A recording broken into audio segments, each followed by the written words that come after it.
23 বছরের আল্লাহ নবী সাল্লাল্লাহু আলাইহি সাল্লামের এই পুরা জিন্দেগি এর বিনিময়ে শুধু এই বিরিয়ানির পোটলা আর এক প্লেট খিচুড়ি আর 2টা জিলাপি। হ্যাঁ, এটা ইনসাফ, এটা ইনসাফ। এই পরিমাণ তায়েফে পাথর ঝরাইলেন যিনি, পাথরের আঘাতে সারাটা শরীর যিনি রক্তাক্ত করলেন, পায়ের জুতা মোবারক পায়ের তালুর সাথে লাইগা গেছে জমাট রক্তে।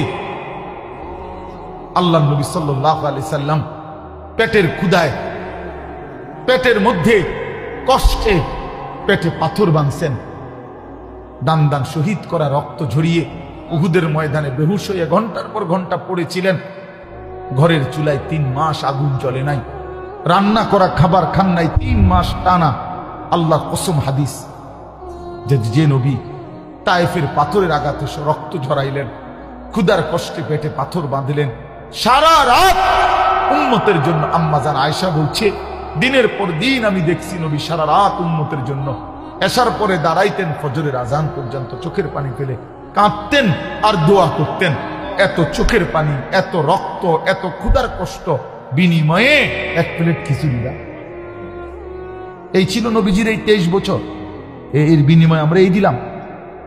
আমগো দোকানে পাঠে, আমগো ঘরে মাঝে মধ্যে 2-1টা অনুষ্ঠান, এই 20 মিনিট 30 মিনিটের একটা অনুষ্ঠান আর সামান্য একটু খানা দানা, এই খালাস। রাসূলুল্লাহ সাল্লাল্লাহু আলাইহি ওয়াসাল্লাম ইনসাফ করেন ভাই, ধাক্কাধাক্কি না, ধাক্কাধাক্কি না। আল্লাহর কসম, আমি ধাক্কাধাক্কির মানুষ না, আমি পছন্দও করি না, আমি কারো অকল্যাণ চাই না। কিন্তু আমার বুঝানোর বিষয়টা হলো, এত বড় মহান নবী, এত বড় শ্রেষ্ঠতম রাসূল, হোসনে ইউসুফ দামে আইসা ইয়াদে বাইদাদারি আতিকু বাহমা দারান তু তানহা দারি।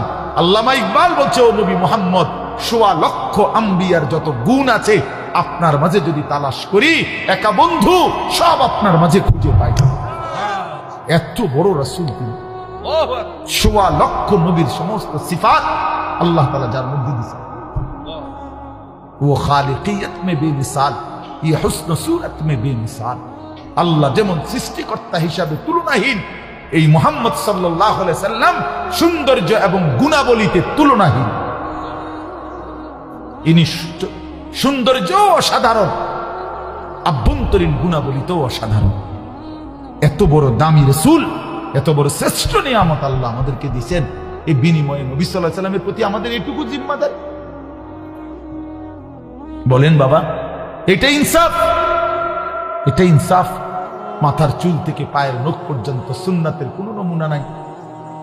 ঘরের সামনের রুম থেকে ভিতরের রুম পর্যন্ত সুন্নাতের কোনো নমুনা নাই। জিন্দেগির কোনো জায়গা, কোন দিন সুন্নাতের নমুনাও নাই। খানার আগে কোন দোয়াটা করতে হয় কুদুর এটাও কইতে পারে না। হায় হায় মুসলমান, বাথরুমে ঢুকতে দোয়াটা কি এটাও কুদুর কইতে পারে না। মসজিদে ঢুকতে কোন দোয়াটা পড়তে হয় এটাও জানে না। ঘরে ঢুকতে, ঘর থেকে বের হইতে কোন দোয়াটাও পড়তে হয় উম্মত এটাও জানে না। এই এত 40, 50, 60 বছরে একটা দোয়াও পড়তে পারেন না নবীজির শেখানো। আপনি কেমনে দাঁড়াইবেন নবীর সামনে? ওই বাপ বলেন না, কেমনে দাঁড়াইবেন? ওরে বাবা বলেন না, কেমনে দাঁড়াইবেন? যে মুখে বিড়ি সিগারেট, এই দুর্গন্ধওয়ালা মুখ নিয়ে নবীজির সামনে কেমনে দাঁড়াইবেন? বলেন চাচা, আপনি বলেন কেমনে দাঁড়াবেন? আল্লাহর নবী সাল্লাল্লাহু আলাইহি ওয়াসাল্লাম 1 সেকেন্ডের জন্য দুর্গন্ধ পছন্দ করতেন না। চির সুগন্ধিময় ছিল নবী সাল্লাল্লাহু আলাইহি ওয়াসাল্লাম। 24 ঘন্টা যিনি সুগন্ধিময় ছিলেন, মেশকের ঘ্রাণ বের হতো। আল্লাহর নবী সাল্লাল্লাহু আলাইহি ওয়াসাল্লাম কখনোই তিনি দুর্গন্ধ পছন্দ করতেন না রে বাপ। ওলামায়ে কেরাম আপনি জিজ্ঞেস করে দেখেন, নবী সাল্লাল্লাহু আলাইহি ওয়াসাল্লাম বলছে 3টি জিনিস দুনিয়াতে আমার সবচেয়ে প্রিয়, এর মধ্যে 1 নাম্বারটাই হচ্ছে আতিব, আতর, সুগন্ধি। কয় নাম্বার? 1 নাম্বার আতিব। একদিন জুমার নামাজে সাহাবায়ে কেরাম নবীজির খুতবার সময় সাহাবায়ে কেরামের মধ্যে কারো একজন থেকে ঘামের গন্ধ নবী সাল্লাল্লাহু আলাইহি ওয়াসাল্লামের নাকে লাগছে। আল্লাহর নবী সাল্লাল্লাহু আলাইহি ওয়াসাল্লাম বলছে, গুসলুল জুমআতি ওয়াজিবুন আলা কুল্লি মুহতালিম। প্রতিটি প্রাপ্তবয়স্কের জন্য জুমার দিন গোসল করা বাধ্যতামূলক। এত এত গুরুত্ব দিচ্ছেন তিনি। সামান্য নবীজি বলছেন যে ব্যক্তি পেঁয়াজ রসুন কাঁচা খেয়ে সে যেন আমাদের মসজিদে না আসে, তার এই গন্ধ কষ্ট হয় আমাদের ফেরেশতাদের, ইমানদারদের। সেখানে পেঁয়াজ রসুনের গন্ধ যদি কষ্টকর হয় তো বিড়ি সিগারেটের গন্ধ? হ্যাঁ, কথা বলেন না কেন? আমি তো এই জন্য বলি, পৃথিবীতে ওই মহিলা, ওই স্ত্রী যার স্বামী বিড়ি সিগারেট খায়, এই মহিলার জন্য তার জীবনের সবচেয়ে বড় অভিশাপ তার জামাই ওই বেটা বিড়ি সিগারেট খায়। কারণ এই বেটি বছরের পর বছর এই দুর্গন্ধ সহ্য করে জীবনটা কাটাইতেছে। এই মহিলার জীবনের অভিশাপ, অভিশপ্ত এই মহিলার জীবনটা। এই বেচারি কষ্ট করতে আছে আজ এতটা বছর এই দুর্গন্ধওয়ালা বেটার লগে জীবনটা কাটাইতেছে। এরপরও যদি কারো শরম হয় তো সে ছেড়ে দেয়। আর নইলে না, হুজুর আমনে একবারে দরকার হইলে জামা খুললাম, হ্যাঁ আমি আমারটা তা আছি তো ঠিক আছে বাবুরে, আর কারে আর কি এদিকে কন্যান্নি কোন হালে। এতটুকু বিবেক দিয়া ভাবেন, নাহলে যুক্তি দেন, একজন যুক্তি দেন, এর পক্ষে একটা যুক্তি দেন, এটার কোনো কল্যাণ, এটার কোনো মঙ্গল আপনি বল, আমি মাইনা নেব, আমি শুনবো। একটি লাভ বলে। আগুন কোরআন শরীফে আছে, কোরআন শরীফ বাইর কর,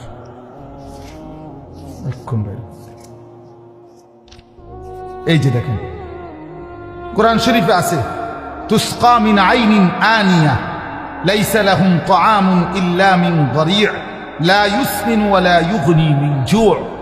আগুনে উত্তপ্ত কাঁটা যুক্ত খাবার জাহান্নামীকে খাওয়ানো হবে, যেটা আগুনের কারণে এর মধ্যে না কোনো পুষ্টি আছে, না কোনো ক্ষুধা নিবারণ আছে। ঠিক বিড়ি সিগারেট এমন, এটার মধ্যে কোনো পুষ্টিকর কিছুও নাই, এটার মধ্যে ক্ষুধা নিবারণেরও কি নাই, কিছু নেই। এটার দ্বারা কি ভোগ যায়, পেটের ভোগ কমে? এটা দ্বারা কি শারীরিক কোনো পুষ্টি কিছু হয়? এটা জাহান্নামীদের খাওয়া। এই যে কোরআন শরীফে আছে মিয়া, লা ইউসমিনু ওয়া লা ইউগনি মিন জু'। জাহান্নামীকে যে খাবার দেওয়া হবে সেটার মধ্যে কোনো পুষ্টিও নাই, ক্ষুধাও নিবারণ হবে না। আর কি কইতো, কি বাংলা কইতো? আর আল্লাহ আমাদেরকে বুঝ দান করেন, বুঝ দান করেন। নিয়ত করেন ইনশাআল্লাহ যে ইনশাআল্লাহ বিড়ি সিগারেটের এই দুর্গন্ধ ছেড়ে দেব ইনশাআল্লাহ। দেখেন না বলে এতটি কথা শুনলাম, হুজুর আপনারে মাইক দাওনে আপনি আমগরে এভাবে বেজ্জতি করলেন, আমনে কমপক্ষে একটু ছাড় না, আপনার জিদ উঠেনি, একটা সেট উঠে যদি জিদ উঠে, যা বেড়া এতটি কথা শুনলাম, যা খাইলাম না এমন বিড়ি বেড়া, আমি তো চাই এর একটা জিদ উঠতাম শরীরের মধ্যে, ঠিক কিনা বলেন? আপনার শরীরে যদি একটা জিদ উঠে দরকার আমি আর আইতাম না, তো আপনি এইবার ছেড়েন। আপনারা জানেন না আপনাদের এই মাহফিলের জন্য মকবুল ভাই কি পরিমাণ আবদার আমারে করছে বেচারা। আবার যে একটা মাহফিল আমারে দিতেই হইব, এই মাহফিল অনেক অনুরোধ করে একটা ডেট মিলানো রীতিমতো যুদ্ধের ব্যাপার।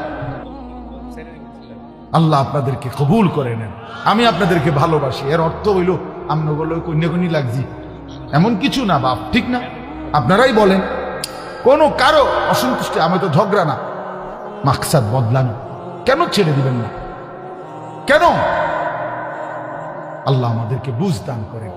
তো বলেন, বলতেছিলাম আল্লাহর হক, বান্দার হক কম করা যাবে না।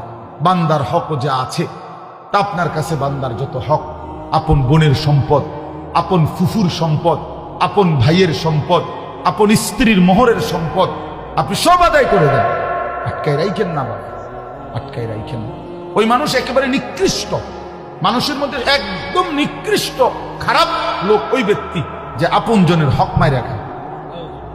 আপন বোনের সম্পদ যে দিছে না, ওই একেবারে বড় বেশি হারাম কর, বেশি অসিব্য বেড়ায় না। আপন বোন, আপন ফুফু, আপন ভাই, আপন ভাতিজা, আপন জন, আপন স্ত্রীর মোহর কয়টা টাকা? একটা মহিলার স্ত্রী মোহর 1 কোটি টাকা বেটা, টাকা হইতো না 1.5 লাখ, 1 লাখ, এটা দেয় না, কান্দে কান্দে, আমারে চাও না, টেহা চাও। ডাকাত কোথায়, কথা হইল এটা বেশরম, কোন কথা এটা? স্ত্রীর মোহর দিয়ে দেন, বেটির মোহর বেটির দিয়ে দেন। আল্লাহ বলছে তোমরা তোমাদের স্ত্রীদের মোহর ফরজ মনে করে দিয়ে দাও। সামান্য কয়টা টাকা, কেন তার মোহর আটকায় রাখবে? আল্লাহ আমাদেরকে বুঝ দান করে। হ্যাঁ, ভাই বোনের সম্পদ, ভাইয়ের সম্পদ আটকাবেন না। আমি অনুরোধ করছি, এইটুকু রাস্তা ছেড়ে দিলে, এক বিগত জায়গা ছেড়ে দিলে, আপন ভাই হয়তো রাস্তা হয়ে যাবে। আপন ভাতিজাই তো, আপন ভাতিজাই তো, দেন টুকু ছেড়ে দেন, অসুবিধা। মনে করেন আমনেরে আল্লাহর জন্য ছেড়ে দেন। দুনিয়া আমার খুলনার হযরত গতকালকে আমাদের মাহফিলে ছিল, পরে সকালে আবার বয়ান করছে মাদ্রাসা, আমারে বলছি মৌলানা একটা প্রসঙ্গে কথা উঠছে, মৌলানা আল্লাহর জন্য দুনিয়া একটু ছেড়ে দিলে কিচ্ছু হয় না, আল্লাহর জন্য দুনিয়া ছোট হইলে কিচ্ছু হয় না। হুজুর এটা এই গতকাল ফজরের উপরে নসিহত করছে, আল্লাহর জন্য ছোটই হইলাম। আমরা আলেম ওলামাদেরকে কত সময় কতজন তুচ্ছ তাচ্ছিল্য করে না, তো এই তুচ্ছ তাচ্ছিল্য আল্লাহর জন্য সয়ে নিলাম। একদিন হাসরের ময়দান ইনশাআল্লাহ আল্লাহ তাআলা তার উত্তম বিনিময় ফিরে এখানে আছে। ইন্নাল্লাযীনা আজরামু কানু মিনাল্লাযীনা আমানু ইয়াদহাকুন। আল্লাহ বলে দুনিয়ায় নাফরমান ঈমানদারকে দেখে হাসে। ফালইয়াউমাল্লাযীনা আমানু মিনাল কুফফারি ইয়াদহাকুন। আল্লাহ বলে ঠিক তার বদলায় হাসরের ময়দানে ঈমানদার নাফরমানকে দেখে হাসবে। কোরআন শরীফের আয়াত, কি জ্বলন্ত আয়াত কোরআন। আজ তোরা হাসবেটা, সেদিন আমরা হাসবো ইনশাআল্লাহ। ইনশাআল্লাহ আল্লাহ আমাদের সবাইকে ঈমানদার হওয়ার তৌফিক দান করুন। এই জন্য বোনের হক দিয়া দেন। অনেক মানুষ আছেন আপনারা, আপন বোন বাবা মারা যাওয়ার পরে আজও তার সম্পত্তি দেন নাই। বোন দুঃখে দুঃখে কাঁদে, অভিশাপ দেয়, লানত দেয়, দেয় না। বোনেরে কইছে বোন বোন যাবে গে নিবেগা একবারে সুদবোধ করিয়া, হ্যাঁ আর আইতা না, হ্যাঁ আর আইতা না, তাইলে বোন বাগিনা আর আইতা না। হ্যাঁ হ্যাঁ, বিয়া শাদী করাইতে সারা জীবন কত পয়সা খরচ করলাম। হ্যাঁ অন বুঝি, এইভাবে বুঝি জমি, এই জমি দূরে লেগে, এইভাবে বুঝি চোখ ফিরাইলা, মানে হেবিডি লেগে রে কদ্দুর জমির লেগে। আর তুই বেটা কি ডাকাতি সর্দার ভাই। আমি তো পরিষ্কার বলি, বিশ্বাস করেন আমার কাছে সবচেয়ে অবাক লাগে এই জালেম এত বড় ডাকাত যে সে বুঝাইতে চায় তার বোনকে যে বোন, আমার গ্রামের সমস্ত মানুষ যদি আমার ঘরে খাইতে হয়, কত মানুষকে আমি কত মেহমানদারি করাই, কেউ এমনি খাইতে পারে, কিন্তু আপন বোন আর বাগিনা বেটা তোমার ঘরে খাইতে হইলে তোমার জমি দিয়া খাইতে হবে। তোমার মতো নিকৃষ্ট জালেম, নিকৃষ্ট রুচিহীন মানুষ আর কেউ হইতে পারে বেটা। আপন বোন খাইতে হইলে তার ঘরে জমি দিয়া খাইতে হবে। ভাইয়ের ঘরে বোনে খাইতে হইলে জমি দিয়া খাওয়া লাগবে, কিন্তু ভাই মানুষে খাইলে কি কিচ্ছু লাগে না, ঠিক না? তো এটা কেমন, কত বড় ডাকাত, কত বড় ডাকাত। আপন বোনের সম্পত্তি কেন দিলেন না? আমি আলহামদুলিল্লাহ বড় গলায় বলছি, আমি দিছি আমার বোনের সম্পত্তি, এক সুতা, 1 ইঞ্চি আল্লাহর কসম আলহামদুলিল্লাহ বঞ্চিত করি না। আপনি বোনের নাম্বার নেন, ফোন দিয়েন কালকে, এখন দেই না। 3 বোন, বাবার ভিটা, বাবার কিনা ভিটা, বাড়ির ভিটা, বসতের ভিটা, শহরের ভিটা, সবগুলো সমানভাবে বোনদেরকে ইনসাফ শরীয়ত যেভাবে বলছে বন্টন করে দিছি। আলহামদুলিল্লাহ, আল্লাহর কসম আমার বোন অবাক হয়ে গেছে। আরে ভাই তুই কি তারে কস, বাড়ির ভিটা তো শুনছি আজীবন ভাইয়েরা শুধু পায়। আমি অসম্ভব কথা, এটা মিথ্যা কথা। এই সমাজ মিথ্যাই সমাজ বানাইছে, এটা নিয়ম, এই জুলুমের কথা। হাসরের ময়দানে এই বসত বোনকে না দিয়া যে ব্যবহার করছেন, আল্লাহর কসম 7 তবক জমিনের মাটি হাসরের ময়দানে কান্দে তুলে দেওয়া হবে। অপেক্ষা করি। বাড়ির ভিটা বেলে বইনে পায় না। এটা কোন কিতাব বলেন আপনারা, বলেন কোন কিতাব? পাঠাতন এটা কোন কিতাবে আছে? 1 কেজি লবণ, বাবা কথা দেখে রাত হয়ে যাচ্ছে জন্য আর বাড়াইতে চাচ্ছিলাম না। 1 কেজি নুন লবণ, মনে করেন বাপ মারা গেছে, 1 কেজি লবণ রাইখা গেছে উনি, কিনছে উনি। এই 1 কেজি লবণে ভাই বোন সবাই অংশী। 1 কেজি নুন, এই নুনটাও বোনদেরকে ভাই বোনকে বুঝাই দিতে হবে। না নিলে তো কোনো কথা, না নিলে তো বলতে হবে, ভাগ করতে হবে। বোঝেন না? আমাদের দেশে তো না নাওনের সুরত কি আগের থেকে বলে ফেলে, কয়টা বোঝেন না যে নিবেগা আর আইটা না, তো এডিনি কথা,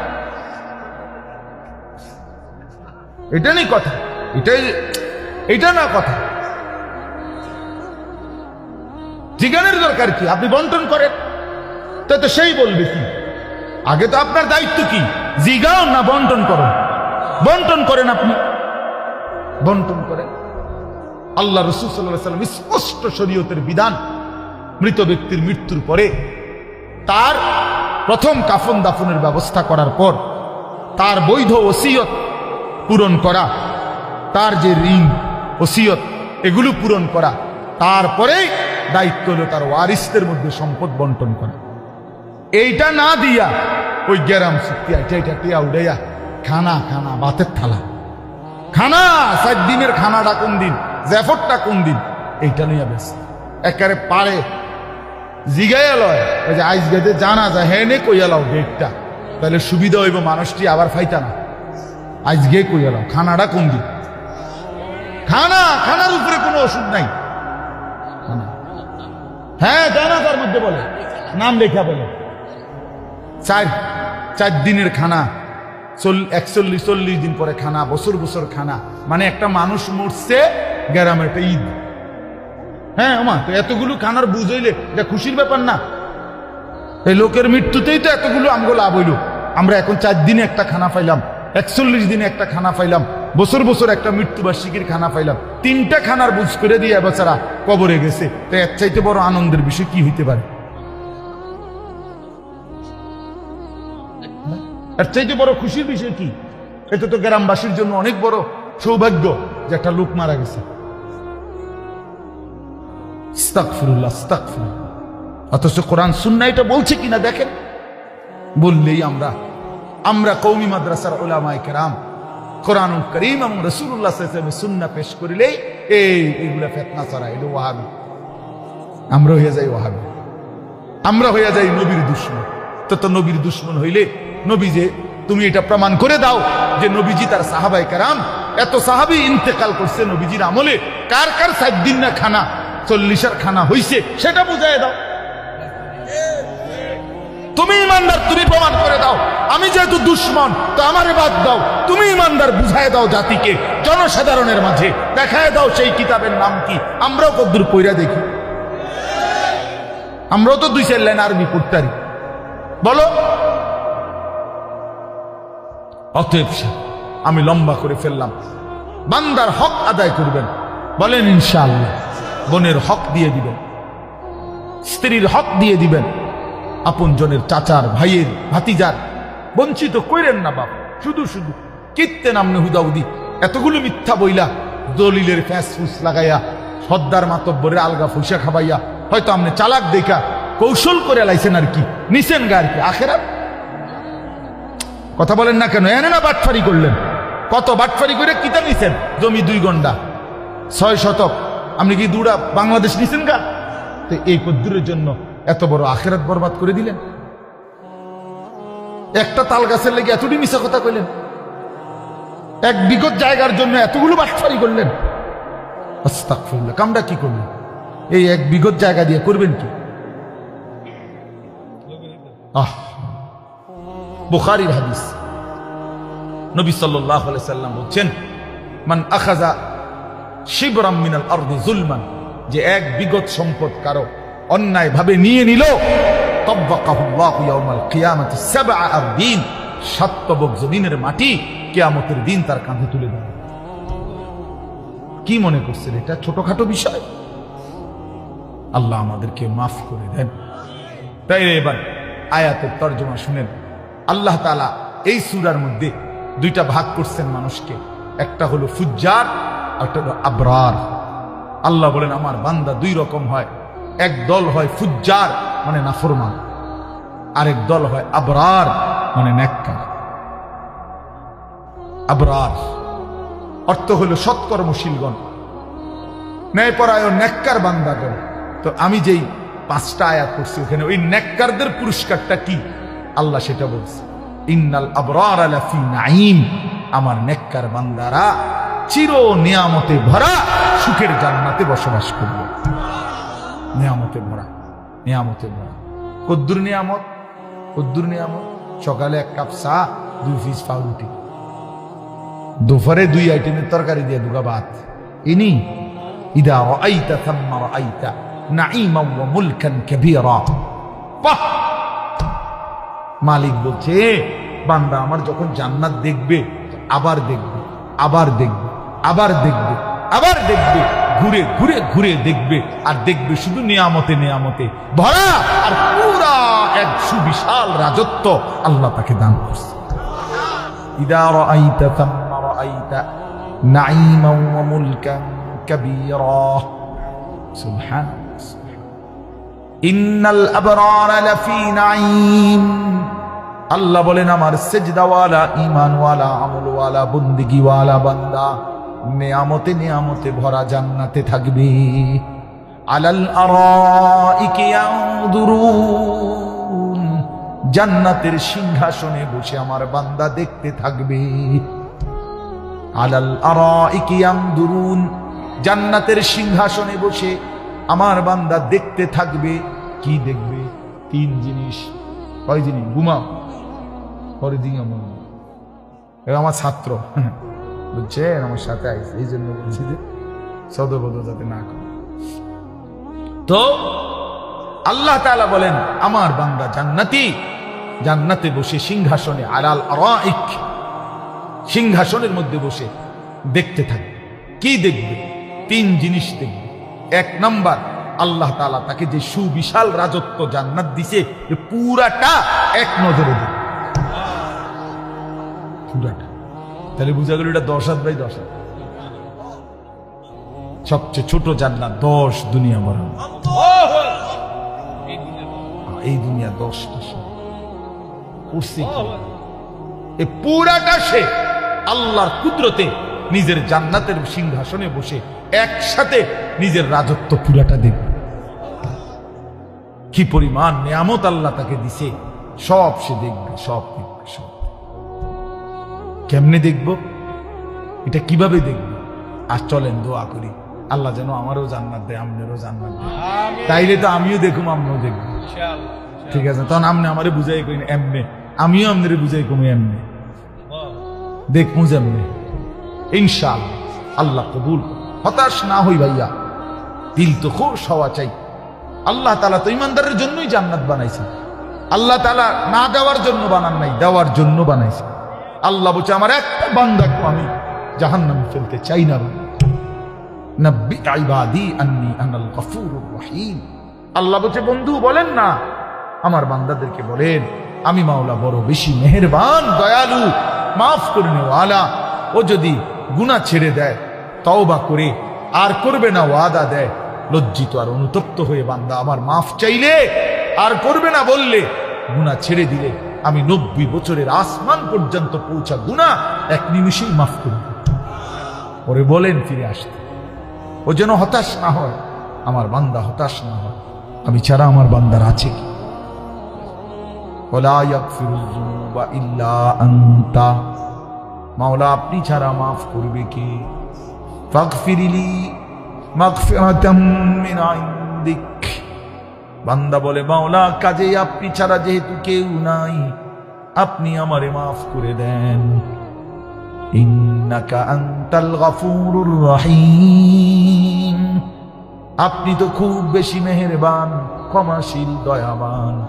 আল্লাহ তখন ডাক দিয়ে বলে বান্দা তাকবীর বললা আমার জন্য, সানা পড়লা আমার জন্য, সূরা ফাতিহা পড়লা আমার জন্য, কেরাত পড়লা আমার জন্য, রুকু দিলা আমার জন্য, সেজদা দিলা আমার জন্য, আত্তাহিয়াতুর আসনে বসলা আমার জন্য।